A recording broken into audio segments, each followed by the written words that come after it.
and I quote, "I'll be there in a minute. Give me a second."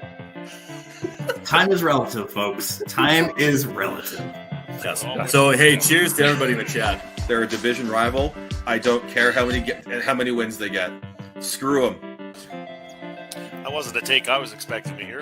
I want to gush over watching live Chris Tanev. I think that we completely underestimate the skill it takes to play defense. One highlight or several highlights does not a Calder trophy make. I'm stepping in here. I'm going to be the crotchety old man here. They need to learn patience. They need to understand the tension, everything, and the drama. How dare! Look at this. How is McDavid not getting a penalty? You guys need to calm down with this, okay? You guys need to calm down with it. I'm sorry, Tyler. We will not calm down because the NHL regular season is here. It has started tonight. And tomorrow, the Canucks and the Flames and the Jets and the Leafs and the Oilers, because we're not playing the Oilers, start their season as well. Welcome to the Shifts and Pucks podcast. I am Sean. I am joined today by Chris. How you doing, Chris? I'm well. How about you, Sean? Good, thanks. Yeah, good. It's exciting. Finally, we survived the off season. Regular season hockey is here. And you know what the telltale sign that hockey season is back? My birthday. Yes. Happy birthday, Chris. I'm now halfway to 70. I am old.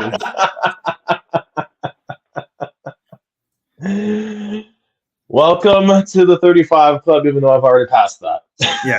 So I know I normally have beers when I'm on anyway, but I'm especially having a beer tonight. So.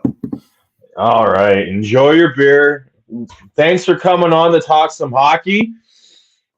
Let's get into it. Actually, before we get into that, I just want to say it's also funny enough. I don't know exactly what day it was, but around this time when you had one of your birthdays, when we first met, I know you don't remember it, but we did meet on your birthday or at one of your birthday parties.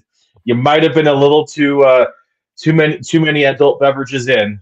I remember going up to the table you were at. I just don't specifically recall you being at it. I remember Rob and Corinne up in the corner booth, but I don't remember you for some reason. But I believe you, and yeah. So I guess you could call it even if I don't recall it, the start of a long-term friendship. Yeah. And then we'll just do quickly here. Our thoughts are with Barry Melrose. It came out today that he is battling Parkinson's. So our thoughts are with him. It's too bad because he definitely is one of the characters of the sport. And here's hoping that he can battle through that and get back on the air broadcasting hockey here soon. Couldn't have worded it better myself. Yeah. All right.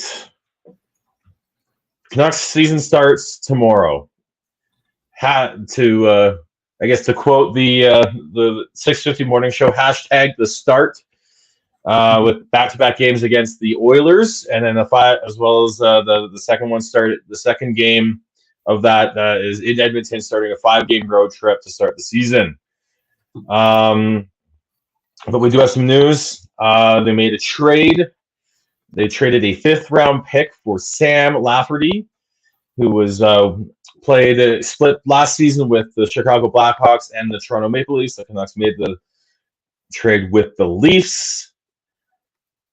There, Chris, were you upset that the Canucks gave up a 5th-round pick for Sam Lafferty?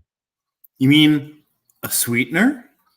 Sorry, Tyler, had to get it in there. No, unlike the rest of Canucks Twitter or Canucks X or whatever we want to call it at this point, I do not take a huge do I wish that we wouldn't have to utilize a draft pick in a way to get to shore up some of our bottom six? I would prefer not to, but am I like upset to the point where I feel the need to speak into the internet void to vent out my anger about it? No, I do not think it's that big of a deal. I think a 5th round pick is more than fair to get a versatile 4th liner. And ultimately, I'm happy with the move. If anything, I guess if anything, I'm sad that this likely means that it's going to be harder for maybe Podkolzin to get his way back into the lineup. Yeah, but I think Podkolzin needs more time in the AHL to get his confidence back, figure out how to play the North American game properly, and to start playing more instinctually as opposed to overthinking it, which is what he's doing right now. So I don't think it's a lot. I don't think him being up in the NHL is the right move. What this move did is just he's a right shot player who can play center in a pinch, can play left wing in a pinch, better off on the right wing, but he's a hard forechecker, can penalty kill. It fits what this management team has tried to do this basically since they got eliminated down and we're this offseason. So and he's also played in Pittsburgh. So Alvin, Talkett, Rutherford are all very familiar with him. Yeah, I was actually going to say bring up Takedown Legends comment because that I was basically going to address the same thing. I was going to say it's because of the Pittsburgh connection with our coaching and management. Especially in hockey, you tend to go with who you know as opposed to unknowns. So if you already know someone from a previous organization, you're more than likely to lean on that, and that's exactly what happened here. And personally, I think that's saying that there was better players on the waiver wire you could get for free. I don't necessarily believe that. You look at his stats, and he was a step above what you could get looking for the same sort of type of player. They were looking for a certain type of player, and I think he's a step above what was available on the waiver wire. So, and that type of player is a good forechecker, physical, decent speed, and a penalty killer. They've been the Canucks have had a historically bad penalty kill for 2 years now.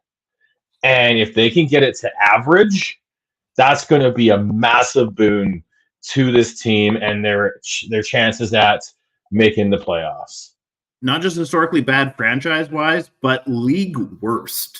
Yeah, exactly. So they brought in the likes of Ian Cole, Carson Soucy, Teddy Bluger, Pia Suter, and now Sam Lafferty. It's there. They brought those players in to try and help shore up this penalty kill, so that it's like, Chris, you remember watching games last year? The Canucks would take a penalty, and you're just sitting there going, "Okay, how long till the other team scores?" Yeah, it's like we know we could potentially score a way out of it, but it's basically just a run and gun. How many goal? Like, what's the over in this game? Yeah. So, and as well as that, we're also hearing today that Connor Garland, there's trade speculation out with him. There was a bit of a confusion as to what was actually going on, I think. But it sounds like Connor Garland has changed his agent, and B, the Canucks have given his agent permission to go seek a new destination for Connor Garland. And it's not a trade request. I think it's more of a mutual understanding that maybe it's time to move on. Canucks need to find, again, probably players that fit the Talkett style better, as well as maybe find a way to use a Connor Garland trade to give them more cap flexibility. Not only So that, I but think- they just also have had a glut at wing where like we have overpriced forwards. So like this is no different than what the Besser situation last season was. It was the organization gave the agent permission to actively seek out trade opportunities. That doesn't mean that it's necessarily a quote unquote hard trade request or that he's unhappy or what have you. It's more just a both parties acknowledge the general situation at hand, press up against the cap, have too many overpriced forwards, and maybe, and just like you alluded to, like maybe Garland is not exactly a talk it type of guy. And if they're trying to more streamline their lineup to make it more of a talk it friendly lineup, Garland is probably one of your, as well as Besser, as the players that have the most potential upside that other teams might be interested in. Yeah. So if they can find a way to make it work, but they've been trying to move him for basically a year now. Like since I think he's been a player that they've ID'd as someone that they want to potentially move to help alleviate this cap situation that they're in. And Rutherford did say in I think his preseason press conference that he feels that they are now sort of one contract away from getting themselves out from being so tight and against the cap and having to do a lot of cap gymnastics. If they can find a way to do this as well as make it I don't know if it's not, again, find a way to make it so that they're not giving up too much to trade Garland, as well as maybe shore up some part of the blue line again. There was a talk that Columbus is willing to move one of their defensemen. So whether it's a straight 1-for-1 or a package deal going either way, or maybe get a third team in there, then I think it's time. It could really help this team just sort of move on and continue to progress. And maybe I'm leading into biased hypotheticals here, but maybe they're trying to, and I imagine with the Soucy injury, it might be not as realistic, but I'm thinking maybe they're trying to free up some cap space so that way they could potentially bring on a guy like Ethan Bear once he's healthy again. Yeah, Ethan Bear, or again, give them flexibility so they can make moves that can help this team better.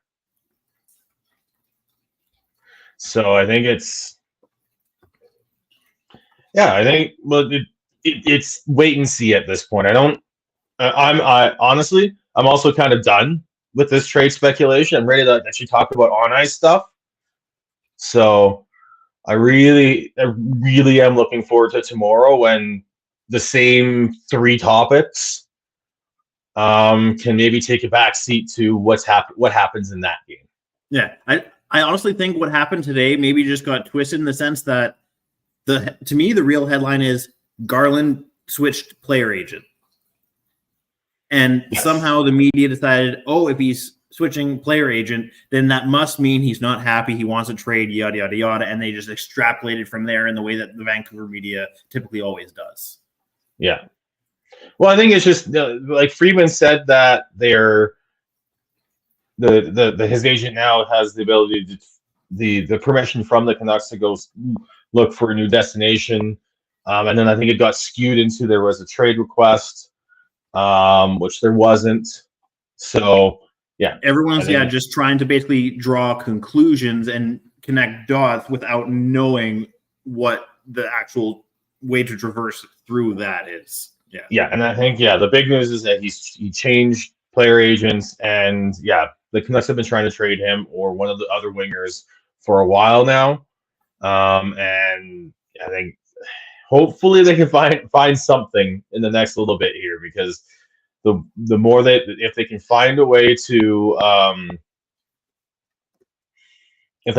do that, then that'll really help them not only this season but going forwards, because Connor Garland is signed for a few more years.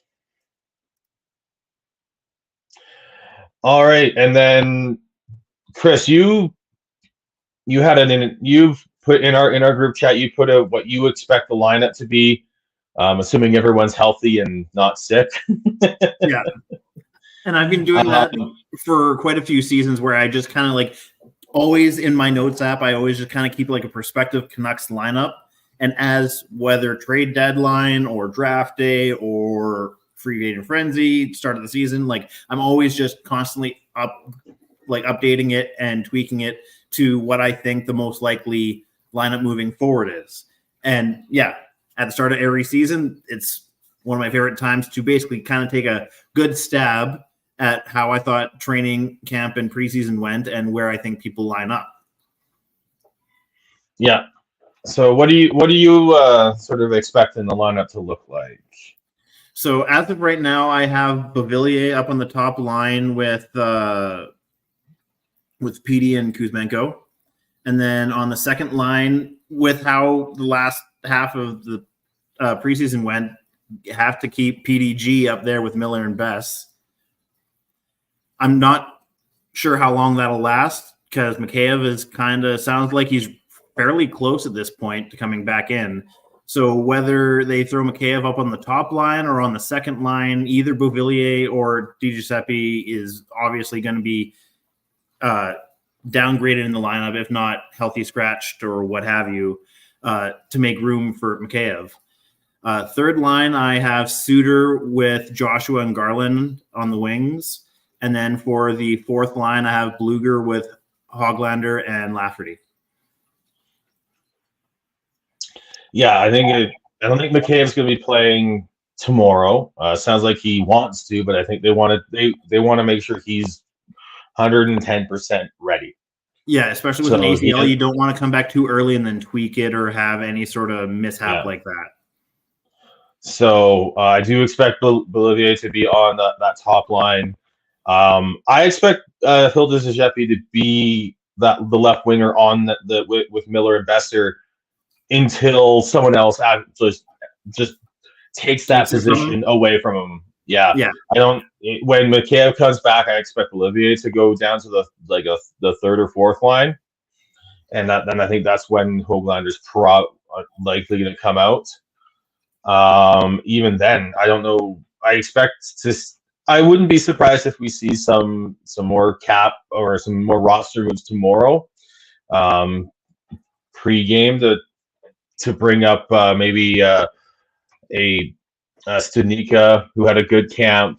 Because I think Podkolzin they called him up, but I think the plan is for him to be down in the AHL. I think it was more of a paper transaction than actual. Yeah. And the deal with that too is you can't just paper a player down and then just immediately call him back up. They have to stay down there on the AHL roster or make these rosters for 24 hours after the opening day roster deadline. So I think the Canucks are just waiting to see who's healthy, who's not, and we'll make the appropriate moves tomorrow.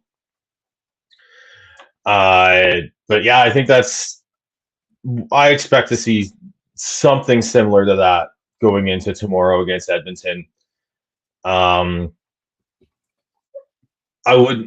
hope Hoglander's not in there because I think he's got a higher ceiling than players like Studnicka or Niels Amon or play like that. But I wouldn't be surprised if that he's also a healthy scratch depending on who they bring up and who's and if everyone's healthy. Yeah, and so just because one of Hoglander's deficiencies or things he struggles with is more the defensive side of the game, I wouldn't be surprised if they went for someone they thought was a little bit more defensively sound on the bottom six in his place, especially against a top tier power play with the Oilers for the first two games of the season. Yeah, and Hoglander as much as he's come around the last season playing with the Abbotsford Canucks, he still has been prone to being a little undisciplined, just with his stick and just trying to reach and taking some penalties. So he's tenacious, but it's both a pro and a con for him. It is, yes. He just needs to and learn then how on to kind of tame it a little bit, especially on the defensive. exactly, and that's where I think he will. I think that's the step that he's going to take. Hopefully, takes this year. And then on the blue line, Chris. Oh yeah, for the blue line, because of the current Susi injury as well as Brisebois, I have Hughes with Hronek, and I don't think that's going to be a long-term thing. I think that's more just a let's make the best pairings we can get away with the healthy bodies that we have right now sort of situation. And then for the second pair, Cole and Myers, and for the third, I have Juleson with and who did they pull up in Susi's? I want to say it was Wolanin. Is he currently up, or is he down? They haven't called anyone else up. They do have who they have up is they have Brisebois. So, but I think again that's something I expect them to make a move and bring up probably a Wolanin or Hirose. Yeah, because I feel like at least the last information I got that Brisebois is struggling with something right now, right? Yeah, he got banged up in the last preseason game, so I don't know exactly where he's at, but we'll see. I expect question mark and Juleson on the third pair. Yeah, I expect with Susi out, I expect them to spread out Hughes and Hronek at least for the majority of the game. I know they put them together in that last. I think we're going to see basically all left guys playing with basically all the right guys throughout the next little bit until they can figure out who. I think no pair really stood out as okay. This is a pair we have to stick with right now. And they're still trying to figure that out. Especially with Hughes, more so than the other pairs. But yeah, generally speaking, there's no like glued together pair on the defense right now. It's still very much kind of up in the air as far as settling who's going to be with who on a more long-term basis. Yeah. And with the Susi injury, I expected Juleson played well with Hughes last year. At the end of the season, so I expect that to be a pairing. Cole and Hronek will be your other top four pairing. Yeah, and then I was going to say in a situation where it was an ideal lineup where everyone's healthy, I definitely, like you said, have Juleson with Hughes, then Hronek and Cole as like a good defensively sound second pair, and then Myers with basically whoever the essential call-up type defenseman on the third pairing. Yeah, and then Myers, and whether it'll be Brisebois if he's healthy enough, or it'll be Hirose or Wolanin is my guess on the at least to start the season until Susi's back. Yeah, and then we'll because they tried Mick Ward, he's down there. Wouldn't be surprised if he gets the call and they do something a little bit different as well. But yeah, until we know what those roster moves are, it's kind of tough to see where they're going to be. Yeah. But it's also going to be a bit of just a blender of pairs for the next little bit. So I really hope they can find some pairs that work. Even if you do have like Hughes and Juleson, like it's not ideal. We said that about Luke Shannon, and it turned out to be a great pairing. Worked out quite well for Quinn's development, actually. Exactly, right? So I think it's be open-minded, figure out what works. Mm-hmm. In the NHL these days, I don't think it's net. If you can find that two top-end guys that you can pair together and just become a monster pair, great, as long as you've got the depth behind it. But it's almost as important to make sure that you've got depth, especially on the blue line, in my opinion, because it's just not going to work if you have one pair that you cannot put out there in key situations. So yeah, I think that's it. I think the key spots for me on the lineup are the left wing with Kuzmenko and Petey. I expect Mikheyev to take that when he's ready. But until he does, no one's really grabbed that spot. Mm-hmm. So I think that's a spot to look at. And then what they do with Bolivier and Garland and where they slot those players, I think is something to watch. And then just basically the whole defense outside of Hughes and Hronek, how they're gonna work together, because I think not knowing what the pairs what pairs are good and what pairs are bad is just gonna we're gonna see that blender for a while. Yeah, and I think that once Mikheyev does get into the lineup and finds his groove and gets back to his full speed and PK ability and all that jazz, I honestly think that our top line could be one of the better top lines in the league. Granted, if Kuzmenko keeps up his pace that he was at last year. And there's a few people that are expecting a sophomore slump, but with how aggressive he trained in the offseason, who knows? Maybe he's trying to prove that that's not just a flash in the pan, that that's actually what he can bring consistently. And maybe I'm a little bit biased in wanting to give him the benefit of the doubt, but hey, I'm here for it. I think part of a lot of that is just like the stats. And yes, I don't think he's going to shoot at the same shooting percentage that he did last year. But I also think you have to take into account the chemistry that him and PD have.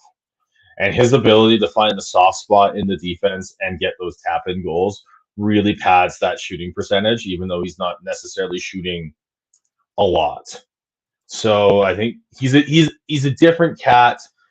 He's a different style of player than what a lot of those stats are going to show, or like the stat trends are going to, come out with. So I think I don't think you can really look at him and say that he's going to his shooting percentage is automatically going to drastically drop. He might shoot more this year, and that might help mitigate that as well. I actually expect him to shoot more this year. So, I think it's that top line. PD's in a contract year. I feel like no matter what, he's going to have a monster season. Whether it's to prove that he's worth the contract that he's going to try and earn, or even just to show like, hey, I'm still progressing, I'm still wanting to be better season over season over season. I just think that PD's going to have a monster year. Agreed. The Scheifele contract, I don't see it as a comparable for PD. Scheifele's just based off of age alone, if anything. Yeah, Scheifele is 30 years old. He's had versus 230-goal seasons. Yeah, 230-goal seasons, 140-goal season, a couple of high 30s, but he's high 20s. He's never put up.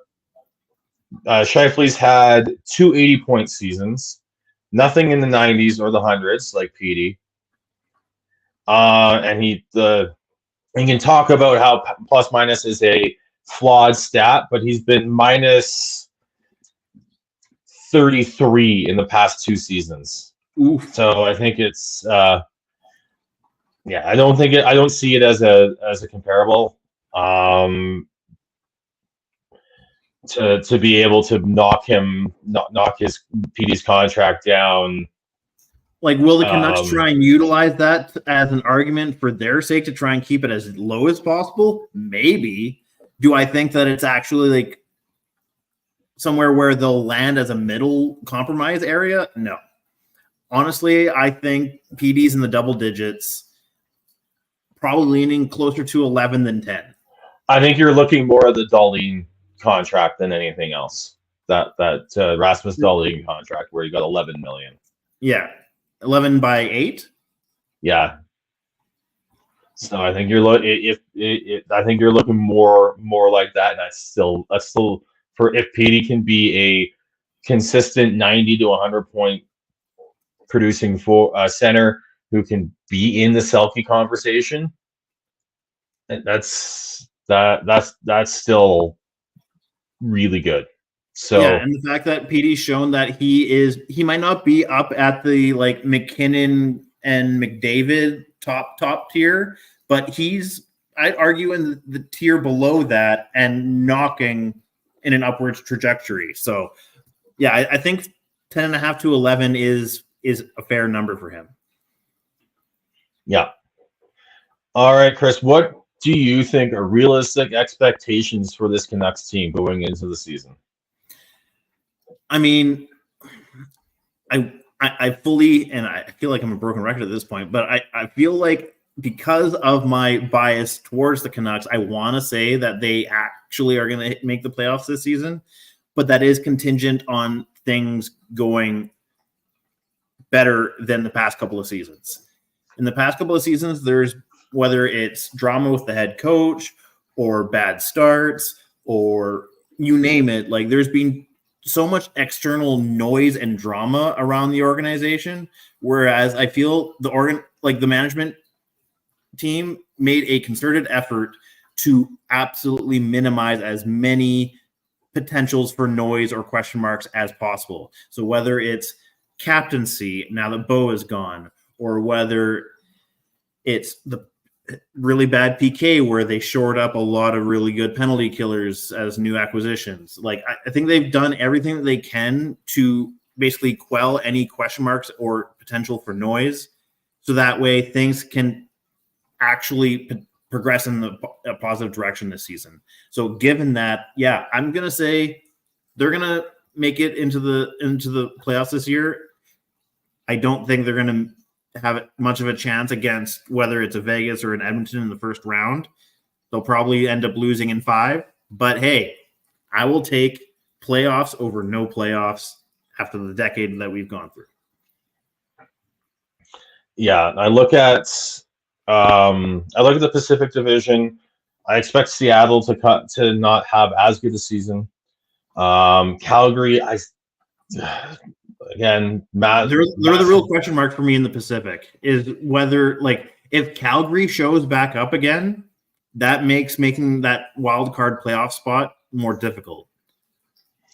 That being said, a guy like Dan Riccio, he's like, no, I see the Canucks as third in the Pacific, no question. I was like, whoa, passing LA. That's the thing with LA is that their blue line is younger, their goaltending is questionable, so there is a chance that they regress this season.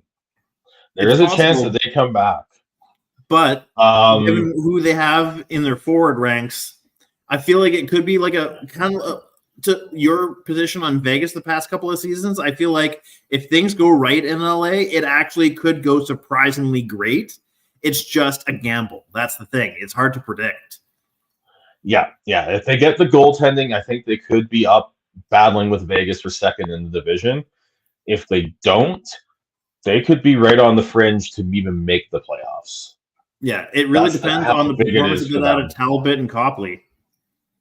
Yeah, and then you look at the Central.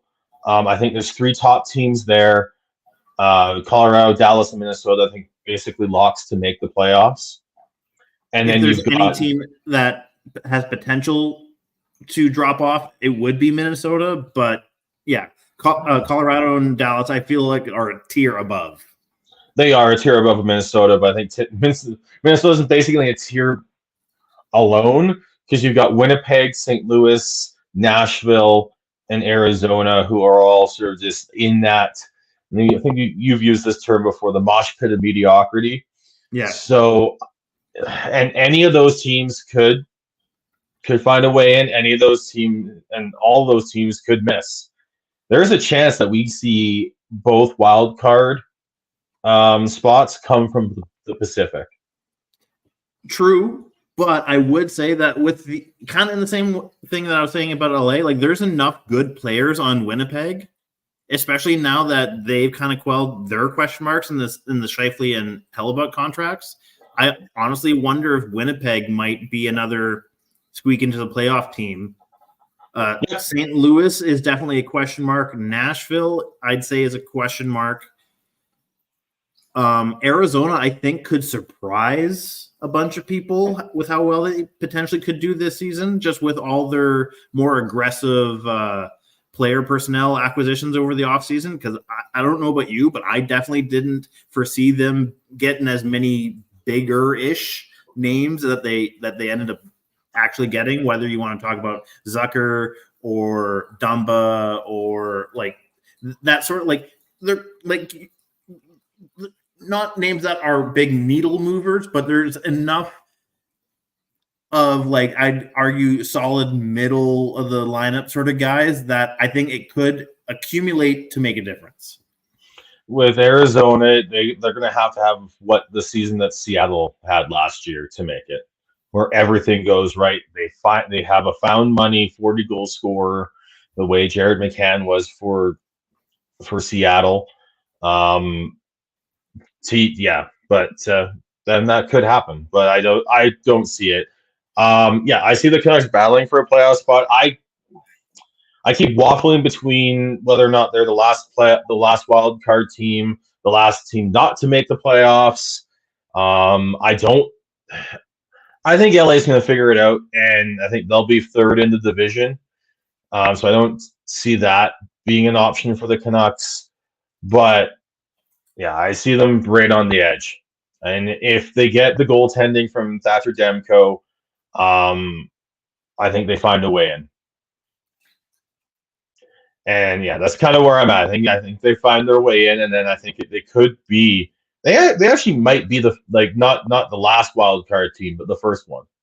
There's a chance that they have that as well. So yeah, and there's a chance. I personally made sure to pick up Demko in my fantasy league this year because I honestly think that he's going to have a big bounce back season. Yeah, and if he plays to the way that he has the potential to.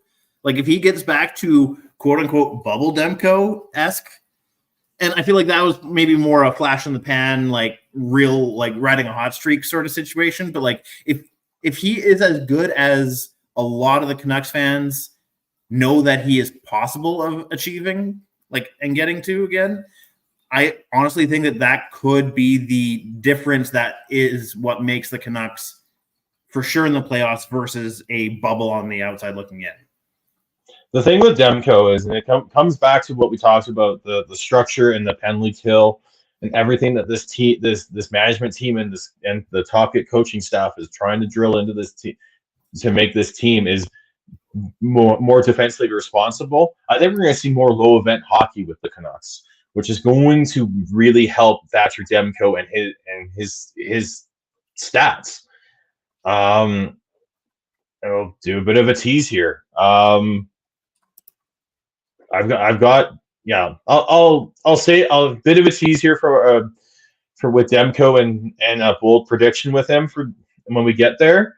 But yeah, I think that's what we're going to see. I think we're going to see a little bit more low event, safe hockey from the Canucks. They're going to rely on their power play. They're going to rely on their stars, Petey, Miller, Kuzmenko, and Hughes, and then hoping for players like Besser.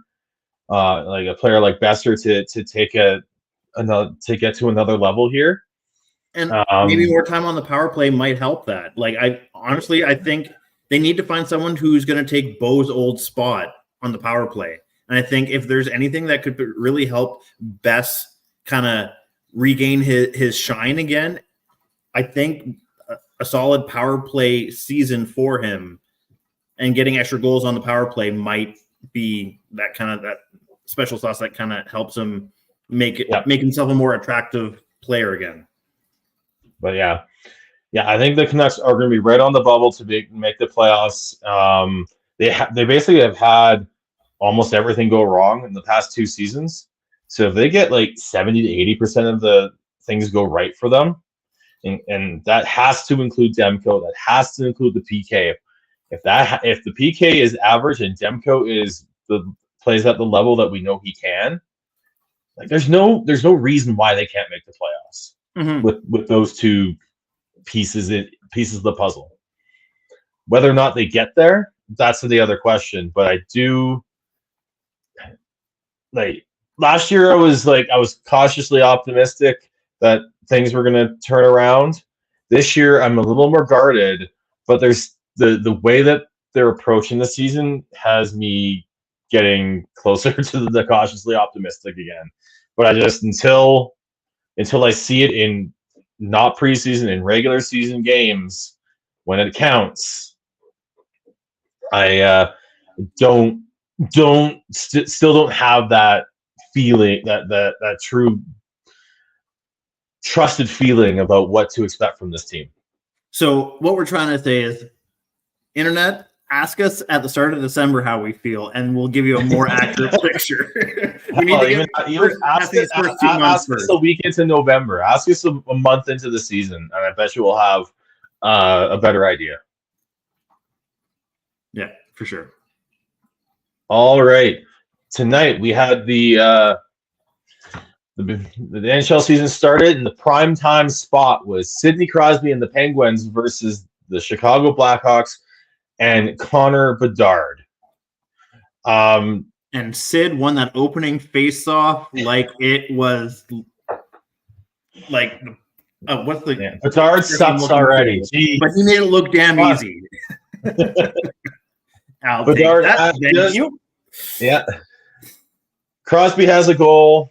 Crosby scored a goal in the game. The game just finished with a 4-2 final for the Blackhawks. Connor Bedard got his first point in the NHL with an assist on the first Chicago goal of the game. Chris, how many goals and points will Connor Bedard have this season? I've seen some predictions as high as around like 80. I feel that's maybe a little optimistic. Like, I know he's a generational type of player, and I know that his shot is his bread and butter. Like, I think it's fair to say at least 35 goals, but I feel like 80 points might be pushing it. Maybe let's bring that closer to 70. I'm just not sure how, and like I'm more of a eye test, surface level sort of observer of the sport. I don't break things down on like a real technical level like some fans are able to. And for me, I'm not aware of what his playmaking side of the game is like, so I'm not sure where to really gauge his assists. But I know enough about his shot and his offensive flair that I know he's probably going to be pushing for 40 goals. Yeah, the last time a rookie, the last time a rookie broke 100 points was the 05-06 season when Ovechkin and Crosby came into the league. And then you had Barzell in 17-18 and Malkin in 06-07, both with 85. Panarin in 15-16 got 77 points. Paul Stastny in 2006-2007 had 78. The best in the salary cap are the best points for a rookie for the Chicago Blackhawks was Patrick Kane in 2007-2008 with 72.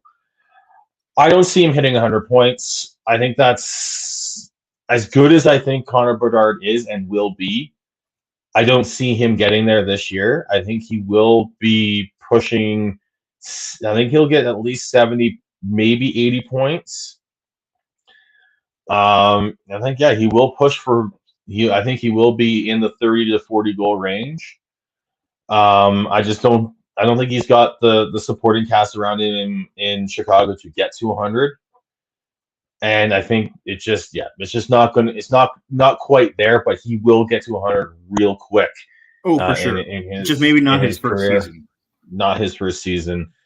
Yeah, I think 60. Yes, 70 points would be my over/under there, and I think that's a fair one. I think I'd take the over, but I don't think it'll be by much. Yeah, and yeah, like once Chicago is able to build that lineup around Bedard, easily going to be a 100-point player for sure. It's just a matter of how fast. What's the GM's name? Is it Davidson? Yeah, it's Davidson. But yeah, anyways, depending on how fast he can build up that lineup around Bedard is basically how I'm going to say how fast Bedard gets to 100 points. Yeah. That being said, that is also why I drafted Taylor Hall in the fantasy league because I think he's going to be riding shotgun and getting a lot of extra points just based off of the Bedard effect. Yeah, I agree with that.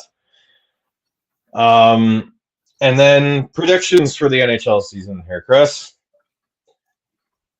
In the Cup final, who do you have? I feel like I've seen way too many Edmonton Toronto finals for predictions, so I'm gonna go a little off the board. I know that they're only kind of entering their real cup contending window, but just for maybe a hot take, I'll say Jersey representing the East. And you know what? I think after the tough season of injuries and whatnot they had last season, I think Colorado is going to be like, you know what? We haven't gone anywhere. We're back. So let's go Colorado, New Jersey for a cup final. Yeah, I've got Colorado out of the West as well, but I've gone for the team on the other side of the Hudson. I think the Rangers are going to come into the season with a chip on their shoulder after losing to the Devils in the playoffs. And the thing with the Devils is they've lost some of their players off the blue line, and that the goaltending I'm still not sold on. Meanwhile, I think with the Rangers, you've got Panarin, who's I think comes in with a chip on his shoulder. You've got Zibanejad, who might be the most underrated number one center in the league. At least as far as name recognition and just like star power. Yeah, I think you're right. He gets lost for some reason, but when you look at his stats, he's damn. It's the long hair, man. People throw shade on the long hair. So, and then you throw in the fact that you have Jacob Trouba, Adam Fox, and Igor Shesterkin in net. Like, I think that this is the year for them. I think they will get back to the Stanley Cup Finals. It'll be a Colorado Avalanche, New York Rangers, Stanley Cup final. I think that would make for great television. It would. Nathan McKinnon and Cale Makar. Like, you give Cale Makar versus Adam Fox in a battle of the two of the top defensemen in the league. And imagine if that's what settles the Norris is the Cup final. and you've got them playing in Madison Square Gardens for the Stanley Cup. Like, that's theater. So, and then I will say, I think we're going to start to see Colorado really stake a claim to being the next sort of Cap era dynasty. And I mean, it depends on how strong of a team they can have consistently over, I'd argue, a 5-year period. I'm not sure if they would maybe have the consistency of what Tampa was able to pull off. And honestly, this might be a hot take. I feel like Tampa, yes, they were an elite team, but I feel like COVID and luck combined kind of helped them be as consistent in a small window as they were. And I don't want to take away from how great of a team they were. They were great, and they played with an absolute chip on their shoulder. And I see that in Colorado as well. Like how McKinnon basically threw that team on his back the season that they won the Cup. Tampa very much had that too, after being embarrassed by Columbus in the first round. So, yeah. Ultimately, I agree that Colorado is kind of that next dynasty. I'm just not sure, especially in the Cap era, to have a quote unquote dynasty, you have to. I feel like there needs to be a better consensus on what stipulates a dynasty in the modern Cap era, because there's no Oilers or Islanders 80s sort of dynasties anymore. Those are dinosaurs at this point. That's why I sort of said Cap era dynasty, because there's a bit of a. There's really only been 2. There's been Chicago, maybe 3: Pittsburgh, Chicago, Tampa. Yeah. All right. And then, Chris, do you have any bold predictions for this upcoming season? I mean, I typically tend to be a fence sitter, don't like to rock the boat, But if I'm gonna come up with something a little spicy, what should I say?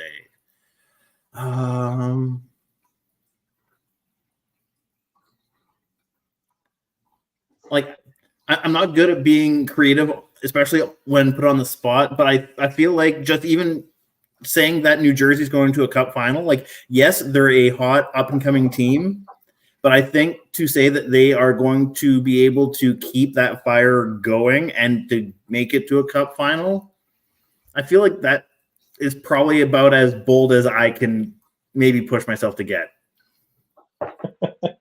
And I know that's going to disappoint you, Sean. I'm not angry. I'm just disappointed. My bold prediction. I've got a couple. I've got one for standings and one for awards. The standings is both Tampa and Boston missed the playoffs. Ooh. Boston's going to struggle to score enough goals this year. They've lost Bergeron, they lost Krejci. They don't have a true number one center. That could change if they can actually find a trading partner to get one. But I think that's going to be very tough, especially with the flat cap that's holding everything back. And then Tampa, I just thought of a nice spicy take for you, and it's going to be piggybacking off of what you were kind of talking about. So continue, and then I will add on at the end. And then with Tampa, I think that losing Vasilevsky for how long they're going to lose him is they're not going to be able to recover. I don't think they're going to be able to have the goaltending. I don't think is going to be good enough. Their underlying defensive numbers last year were not good. So I think you have to look at that and say that I don't think they'll be able to outscore their problems while Vasilevsky's out. And you've got teams like Buffalo and Ottawa, who I think are going to be pushing and taking big steps this year. So one of my bold predictions is that both Tampa and Boston will miss the playoffs. Okay, before you do, because you said you had several, I just want to piggyback off of this point for the one that I just decided to go with. So I'm not sure who the third team is going to be, but there's going to be another playoff team that is also going to drop off, and that is going to allow Buffalo, Ottawa, and Detroit all to make the playoffs. I mean, if that's the case, I wouldn't be surprised if it's Florida. I just don't know how healthy that team is, even if they're playing. I don't know how healthy it is. So if that's the case, it could be Florida. Yeah. I was initially thinking Islanders, but I feel like Pittsburgh might just take the Islanders spot in that regard. I mean, they almost did last playoffs. It literally was because of the Chicago squeaking out a 82nd game win that prevented Pittsburgh getting that spot and Florida getting it. So, yeah, I think that's a fair assumption to make. So, yeah, the floor is now yours for your other bold predictions. My other bold prediction is that Thatcher Demko will win the Vezina Trophy. Woo! I feel like this Shaq meme where he's surprised and excited every time you're making these. I think we talked about it earlier about how the Canucks are going to play they're going to focus on defense. They're going to focus on that PK, and they're going to focus on playing more low event hockey than they have in the past 2 seasons. And if Demko plays at the level that we know he can behind a strong defensive system, like those numbers are going to be really good. And I think at the very least he'll be a nominee. But I'm going to go bold and say that he wins it. That and makes Elliott look good in his second season at calling for a Demko Vezina. And with that in mind as well, if Demko is that good, the Canucks make the playoffs, Rick Tocchet will be a Jack Adams nominee. Yeah, absolutely. Finalist, absolutely. Whether he wins it depends on how well they perform. Yeah. So those are my bold predictions for this NHL season. And actually, I just gave myself another bold prediction idea. DeBoer finally gets the Jack Adams. Maybe. He's been a good enough coach that he deserves it. It's just that he, for some reason, has gotten robbed every season he's been nominated. Yeah. I mean, Dallas is good. I think they'll be a tough team. Like I think they'll push Colorado for the division. So I had to go. Okay, where is he? Because he's not in Vegas, and Boston. Not in not in Boston. So, all right, yes, Dallas. That's where he is. Yeah, no, I can totally see that for sure. And then Chris, you created something on this podcast, and now we got to do it every single podcast. Well, actually, I've enjoyed it. Do you have a one last question for us to answer? I mean, I read this in the agenda beforehand, so I probably should have been better prepared. I don't have one off the top of my head ready to go, but let's see if I can come up with one in a couple of seconds here.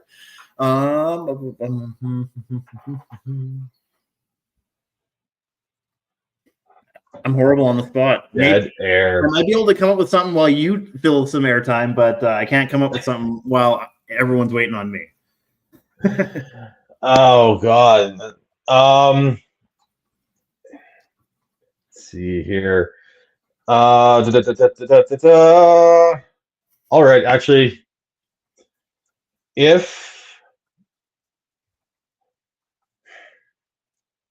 Chris, you had one job. You're the one who decided to make this a season-long thing. I just had a golden moment a couple episodes ago, and you wanted to make it a staple. Kevin continued it on, and I do like it because it's supposed to make us think. It's a good idea. I just was not prepared. One last question. Do you think, because we were talking about Colorado having that like we're back, throw the league pressure onto our backs and just go for it sort of mentality. Do we think this is the year? And I know a lot of people that are like saying the Edmonton-Toronto finals, that they're saying this about Edmonton, but it is a legitimate question. Is Leon and Connor pissed off enough to put that team on their back and take them to a final? That's my question. Is this the year that Edmonton finally makes it to the Cup final? I'm not going to say win it, but can they get back to a Cup final? I think they can. Yeah, totally. I think the West. I would be very surprised if the West final does not have Edmonton in it. I think they are going to be playing pissed off. They are going to be playing with a chip on their shoulder. I think it's just they're going to run into a team that is as good, as talented, as driven as them in Colorado. But I could totally see that being a 7-game war that I would love. Like, it'll be great hockey to watch. And I'm coming up with these hot takes kind of on the fly here, but I just got inspired for another one. If it ends up being a Western final of Colorado Edmonton again, it is going to be a mirror of what happened last time, where instead of Colorado having the luck on their side and them dominating Edmonton, it's going to be the other way around, where it's Edmonton's turn and Leon is pissed off McKinnon and makes the Oilers go to the final. I think Leon is like, I don't see Connor having anger. Leon, let the German be angry. Why is Leon so pissy? Exactly. Let Leon be pissy, damn it. So you're changing. You've now in the span of 10 minutes changed your Cup final prediction. I never said I was consistent. No, I totally could see them getting through to the final. I can totally see what you're saying. If it's it'll be a mirror, mirror image of that series 2 years ago. But I just have this feeling about Colorado. I like their goaltending. I think Georgiev is better than either Skinner or Campbell. I like the blue line better, and I think their forwards, that forward group, I think in Colorado, with McKinnon, Rantanen, they've added Ryan Johansson, they've got Lehkonen. I think they'll be able to put the whole Nichushkin thing behind them, but they've added Ross Colton and Miles Wood to add some pure 60 grit sandpaper to that lineup. And hopefully Thomas Tatar can find his magic again. Tatar's there. You've got Nathan McKinnon's junior line mate in Halifax and Jonathan Drouin.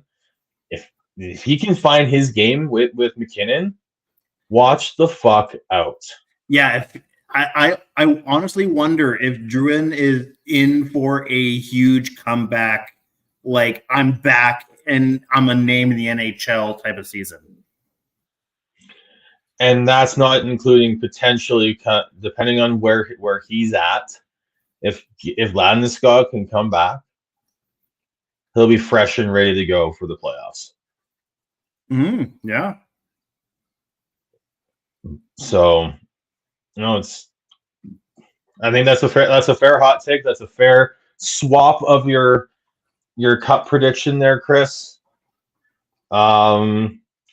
Is there anything else we haven't touched on today? I'm not sure if there's anything else that I want to touch on, but if anything, I just maybe want to stipulate it's not that I'm like saying it's absolutely Edmonton or absolutely Colorado, but one of those two teams are represented in the West. That's where I will like summarize my thoughts. And my betting money is one of those two teams represented in the West. It could be a coin toss as far as who it is. It's just who's angrier, really. All right. Thanks, Chris. Happy birthday again. Thank you.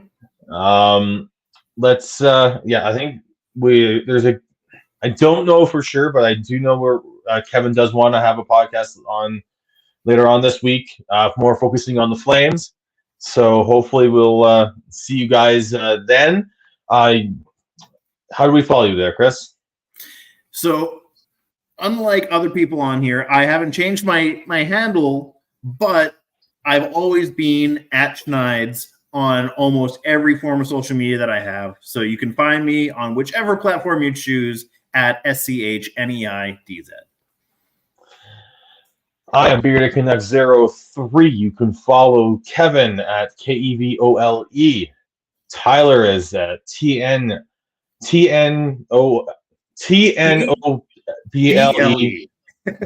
Yeah. You can follow Devin at Shits with a Z and fucks. Like at least Gordhouse 09 just like rolled off the tongue and you knew how to spell it. But I feel like just saying shits and fucks, people are going to not spell it right if they just go off of what we say. So we have to like spell it every damn time. And then you can follow us at Shifts and Pucks on X, Facebook, YouTube, and Twitch. Thanks for joining us. Thanks for being in the chat, Dylan, as well as Takedown Legends. We will talk to you later and have a great night. And welcome back to the hockey season. Let's do that hockey. Bye for now.